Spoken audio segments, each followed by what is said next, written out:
On passe tout de suite aux clés de l'info.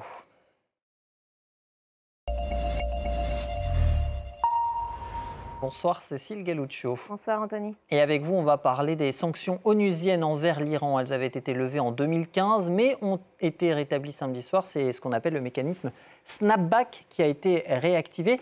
Qu'est-ce que c'est au juste ?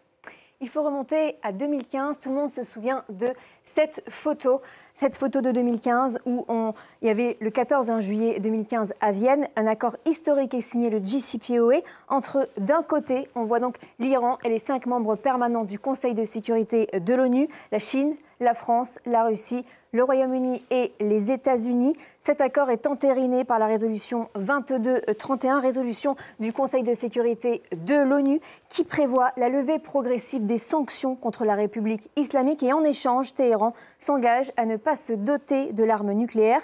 Mais cette résolution comporte une clause clé, vous l'avez dit, qui porte le nom de snapback et qui permet à un seul État, en cas de non-respect de l'accord, de réimposer toutes les sanctions prévues sans possibilité de veto d'un autre État. C'est donc un mécanisme extrêmement puissant. Concrètement, lorsqu'un pays invoque le snapback, un compte à rebours de 30 jours s'enclenche. Si aucune résolution contraire n'est votée, l'ensemble des sanctions suspendues sont rétablies de manière automatique.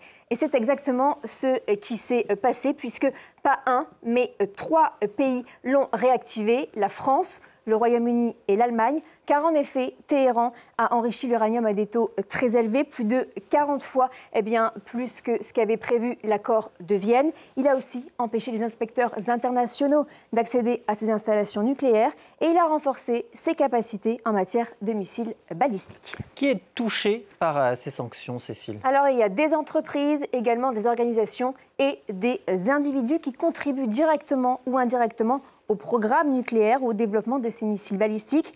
Il s'agirait de 43 individus et de 78 entités, des compagnies maritimes, l'Organisation iranienne de l'énergie atomique évidemment, plusieurs installations nucléaires iraniennes et des responsables impliqués dans le programme nucléaire. Concrètement, tous leurs avoirs seront gelés à l'étranger et il leur sera interdit de voyager dans les États membres de l'ONU. C'est aussi le retour de l'embargo sur les armes, avec interdiction de vente et de transfert d'armes à l'Iran. Objectif, faire payer un coût économique au pouvoir iranien pour l'obliger à modifier son comportement. Donc il faut aussi savoir que depuis 2018, le président Trump a déchiré l'accord de Vienne, a déchiré le JCPOA. Il en est sorti unilatéralement et a réimposé des sanctions.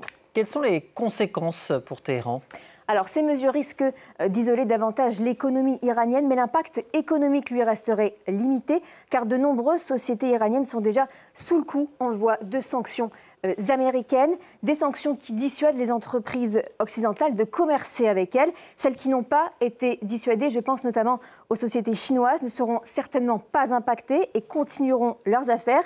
Et si l'ONU veut mettre en place de nouvelles sanctions contre l'Iran, ils vont peut-être se heurter à la présence de la Russie et de la Chine au Conseil de sécurité qui va donc arranger Téhéran. Moscou et Pékin opposeraient certainement leur veto.